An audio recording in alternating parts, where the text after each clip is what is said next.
Our buddy David Pakman covered a great Jeb Bush story this week. I want to play you a clip from his show here, and then I'll tell you my new conclusion on Jeb.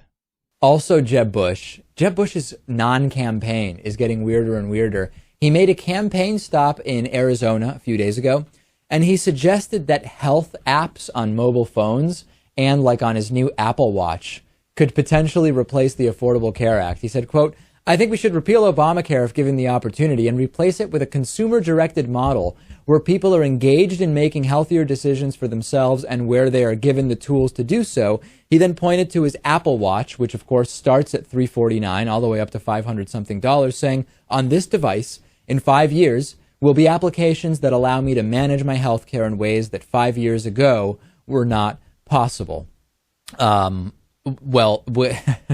I don't even know where to start with this. The most interesting response was from Congresswoman Debbie Wasserman Schultz, the DNC chair, who tweeted to Jeb Bush, "I had cancer. There's no app for that," which is a really poignant way of explaining that, yeah, if you can get your $300, $400, $500 Apple Watch, and if you can have some fitness apps on there, what is it really going to do for people who do not have access to health care for serious medical conditions? What kind of a backwards thought process is in Jeb Bush's mind where people who can't afford health care should go out and buy $500 watches? Yeah, here's the thing. Jeb Bush is a lot more like George W. Bush than anybody originally thought, including myself. He's got Chris Christie syndrome, too, I should say, because yesterday we discussed how Chris Christie is dumber than we all originally thought with his comments on civil liberties extremists, and Jeb Bush is falling into the same trap here.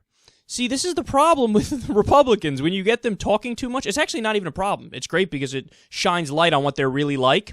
But when you get them talking too much, they expose themselves for the imbeciles that they are. But let's dig deeper here, too, because look at how out to lunch the Republican Party is on the issue of health care.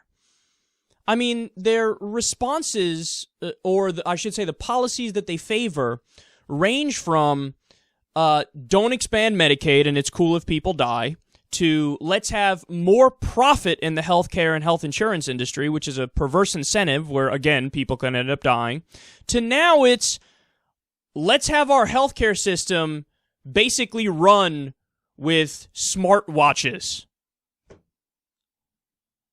How do you respond to somebody like that? And I think David is right for pointing out what Debbie Wasserman Schultz said, because she's right.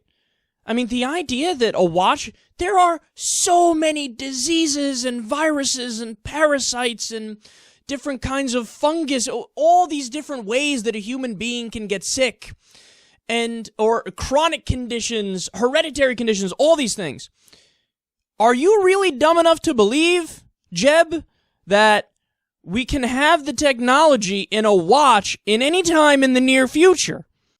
They can philosophize and theorize about this stuff all day long if they want to, because they know that when they get sick, they can actually go to the doctor and they can get the best care in the world because they have so much money. But when it comes to you, when it comes to other people, it's, well, let's have a test for a new healthcare system with the peasants. If we're not going to do rapacious capitalism style healthcare, why not try to run the healthcare system with watches? One of the silliest things I've heard yet from a candidate that's running for the Republican nomination, and that's saying a lot because I've heard them say a lot of silly things.